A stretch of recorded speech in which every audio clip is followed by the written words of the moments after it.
Kung ganyan siya pakatawag siya sa mali, ang intimidate mo ako, hindi ka matulog sa mali, then mag-announce ka na imbestigahan.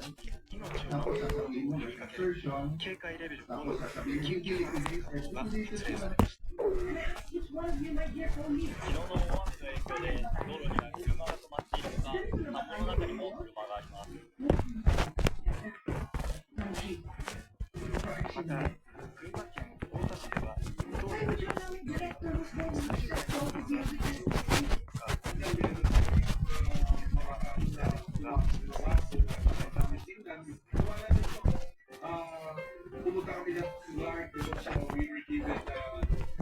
70 hectares for that for the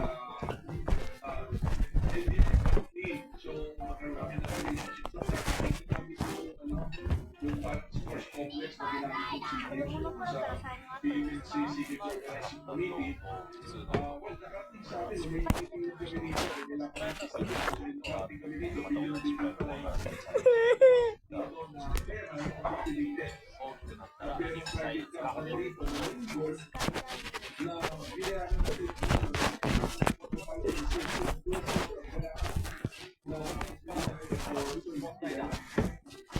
Binilatan ni Prosecutor Atty. Stel Diokno ang panig ng prosekusyon habang iniharap naman ni Defense Counsel Atty. Marshall Tua ang maaagalang pagkitan sa evidence na tunang kahilingan.